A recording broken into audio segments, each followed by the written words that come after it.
कभी आ जाने से, भूल हुई व्यवहार में जो या दुख पहुंचा अनजाने से। जय हिंद। भूल होना प्रकृति है, मान लेना संस्कृति है और सुधार लेना प्रगति है। जैन धर्म के महापर्व क्षमापना पर्व के अवसर पर मैं आप सभी से कामना करती हूँ। दोस्तों, सभी जानते हैं कि क्षमापना पर्व जैन धर्म का एक महापर्व है और जैन धर्मावलंबी इस अवसर पर अपने परिजन, समाजजन, रिश्तेदार आदि से ही खम्मत खामना नहीं करते हैं, उनसे ही क्षमा याचना नहीं करते हैं, बल्कि अन्य धर्म को मानने वाले जो उनके मित्र परिचित होते हैं उनसे भी वह क्षमा याचना करते हैं कि भाई वर्ष भर उनके द्वारा यदि कोई गलती हुई हो, उनके किसी कृत्य से यदि सामने वाले का दिल दुखा हो तो वे क्षमा मांगते हैं। अब जैन धर्मावलंबी तो इस पर्व के महत्व को समझते हैं, लेकिन अन्य में से अधिकांश लोग जो है इस पर्व के महत्व को नहीं समझते हैं, इसका जो पर्व का उद्देश्य है उसको नहीं समझते हैं। और इसीलिए जब उनकी से कहा जाता है, जैसे कि आजकल क्षमा याचना के लिए मिच्छामि दुक्कडम शब्द प्रयोग किया जाता है, तो मिच्छामि दुक्कडम या खम्मत खामना किया जाता है, तो उन लोगों के मन में एक जिज्ञासा होती है कि भाई ये कैसा पर्व है कि आप वर्ष भर गलती करो, किसी का दिल दुखाओ और फिर माफ़ी मांग लो, तो क्या इससे आपके सारे पाप कर्म जो है वो ख़त्म हो जाते हैं? या कई लोग ये व्यंग भी करते हैं कि ये आप लोगों का अच्छा है कि भाई वर्ष भर किसी का दिल दुखाओ, किसी के प्रति अपराध करो या कोई गलती करो और फिर कोई भी खटकर्म करो और फिर जो है माफ़ी मांग लो। तो जो लोग इस तरह की जिज्ञासा रखते हैं या इस तरह के जो व्यंग करते हैं, तो मैं ये कहना चाहूँगी कि वो लोग गलत भी नहीं होते हैं, क्योंकि देखिए हमारे यहाँ जो है हर पर्व के पीछे, हर त्यौहार के पीछे, चाहे वो कोई सा भी धर्म हो, कोई ना कोई उसका एक इतिहास रहता है, कोई विचारधारा होती है, संस्कृति होती है। और स्वाभाविक है कि हर व्यक्ति हर धर्म की जो संस्कृति, परंपरा या जो विचारधारा होता है, तो उसको वो नहीं उनको नहीं पता होती है, क्योंकि ये हर व्यक्ति के लिए संभव भी नहीं है।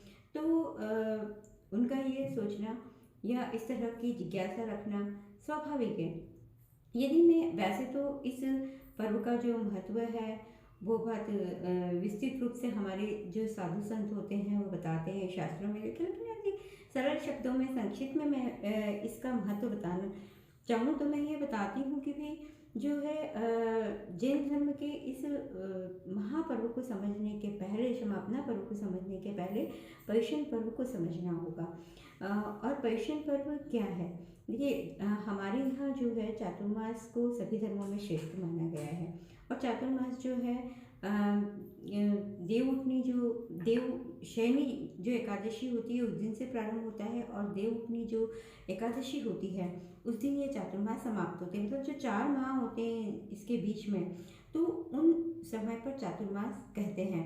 तो और उस समय सभी धर्म के लोगों के द्वारा जो त्यौहार मनाए जाते हैं वे सारे त्यौहार जो है व्यक्ति को तप की ओर प्रेरित करते हैं। तो पर्युषण पर्व जो है वह भी जैन धर्मावलंबियों के द्वारा चातुर्मास के दौरान ही मनाया जाता है। और जैन धर्मावलंबियों में भी 2 मत हैं, जैसे एक श्वेतांबर मत के लोग हैं, एक दिगंबर मत के लोग हैं। तो श्वेतांबर मत के जो लोग हैं वे 8 दिन इस पर्व को मनाते हैं, और दिगंबर मत के जो लोग हैं वो 10 दिन इस पर्व को मनाते हैं। और श्वेतांबर संप्रदाय के लोग जो हैं पर्युषण के आखिरी दिन मतलब संवत्सरी के दिन शाम को वार्षिक प्रतिक्रमण करते हैं, और प्रतिक्रमण के दौरान भगवान से क्षमा याचना करते हैं कि उनके द्वारा संपूर्ण ब्रह्मांड के सूक्ष्म से सूक्ष्म जीव के प्रति या वनस्पति के प्रति, प्रकृति के प्रति कोई अपराध हुआ हो या उनसे कोई गलत कार्य हुआ हो तो मिच्छामि दुक्कडम, मतलब कि वो अपने दोषों की निंदा करते हैं और प्रार्थना करते हैं कि उनके जो सभी अपराध है, उनकी जो सभी उनके द्वारा कोई गलत कार्य हुआ हो तो वो मिथ्या हो जाए। प्रतिक्रमण का जो पाठ होता है, जो पाठ करते हैं हम प्रतिक्रमण के दौरान, तो उसमें एक गाथा आती है जो कि इस प्रकार है कि खम्मामि सर्व जीवाणाम सभ्ये जीवा खमन्तु मे मित्ति में सौ भूतेषु वैरम मज्जम न केण्वी, अर्थात मैं सभी जीवों को क्षमा करता हूँ, सभी जीव मुझे क्षमा करें, मेरा प्रत्येक प्राणी के प्रति मैत्री भाव है और किसी के भी प्रति मेरे मन में कोई भेदभाव नहीं है। अब देखिए इसमें क्या कहा गया है कि मैं सभी जीवों को क्षमा करता हूँ। मतलब भगवान महावीर जैसा कि कहते हैं कि क्षमा वीरस्य भूषणम, मतलब उनके अनुसार क्षमा वीरों का भूषण है। बहुत ही साहस का कार्य है, इतना आसान नहीं है किसी व्यक्ति को क्षमा करना।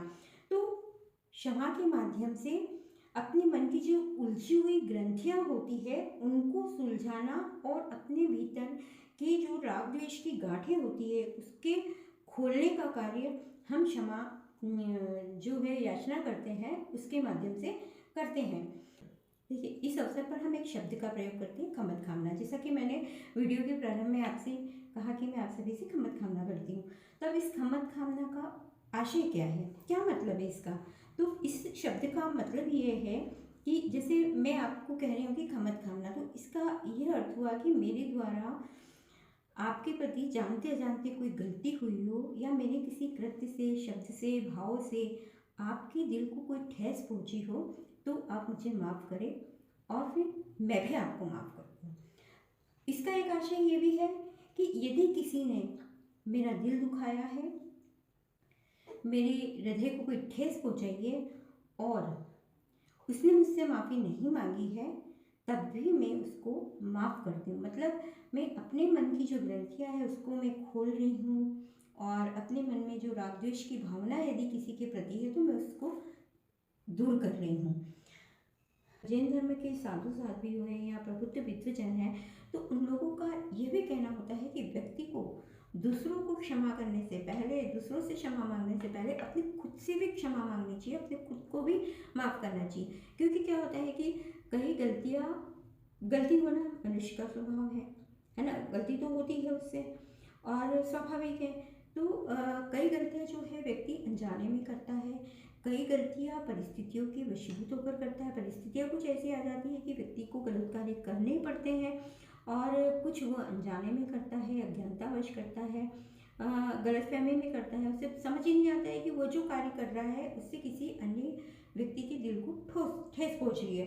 तो इस प्रकार से फिर क्या होता है कि जब इस तरह की गलती होती है तो कई व्यक्ति जो होते हैं वह जिंदगी भर जो है एक अपराध बोध से ग्रस्त रहते हैं। कई लोगों मतलब उनको जिंदगी भर एक आत्मग्लानि होती है कि उनसे कोई गलत कार्य हो गया, या कई लोग होते हैं जो असफल होते हैं अपनी किसी गलती के कारण, तो फिर वो भी तब भी अपने आप को कोसते रहते हैं कि भाई मुझसे ये गलती हो गई तो ऐसा नहीं होता तो ऐसा होता। या फिर कई लोग जो है डिप्रेशन में आ जाते हैं, कई लोग जो है मनोरोगी हो जाते हैं। तो ये सब जो मनस्थिति होती है, ये मनस्थिति व्यक्ति के जो है प्रगति में बाधक होती है। तो इसलिए उनका ये कहना होता है कि आप लोग सबसे पहले अपने आप से माफ़ी मांगे और अपने आप को क्षमा करें। जब आप अपने आप को क्षमा करेंगे, अपने आप से आप जो है आत्मग्लानि से बाहर आएंगे, तभी तो आप किसी दूसरे को क्षमा कर पाएंगे या जो है किसी और से क्षमा मांग पाएंगे, तो सच्चे मन से। तो इस तरह से उनका ये कहना होता है कि आप जो है अपने आप से भी माफ़ी मांगे और अपने आप को भी क्षमा करें। मतलब ये है कि जो कुछ हुआ उसे भूल जाए, जो हुआ सो हुआ। अब आप उस गलती से सीख लें और आगे ऐसी गलती न करने का प्रयास करें। मतलब अपने आप में आप सुधार लाएं। जैसे कहा है कि भूल होना स्वाभाविक है, मान लेना संस्कृति है और सुधार लेना प्रगति है। तो आप सब कुछ भूलो, क्षमा करो और आगे बढ़ो। और ऐसा कहा भी जाता है कि भाई यदि खुश रहना है तो आप दूसरों को क्षमा करो। यह भी कहा गया है कि क्षमा मांगना या क्षमा करना कोई उपकार नहीं है जो हम दूसरों पर करते हैं। ये जो कार्य हम करते हैं, यह उपकार हम अपने लिए करते हैं, अपने दिल को सुकून देने के लिए करते हैं, अपने दिल से जो है राग द्वेष मिटाने के लिए करते हैं, अपनी आत्मा के कल्याण के लिए करते हैं। और इसीलिए क्षमा करो, भूल जाओ और आगे बढ़ो।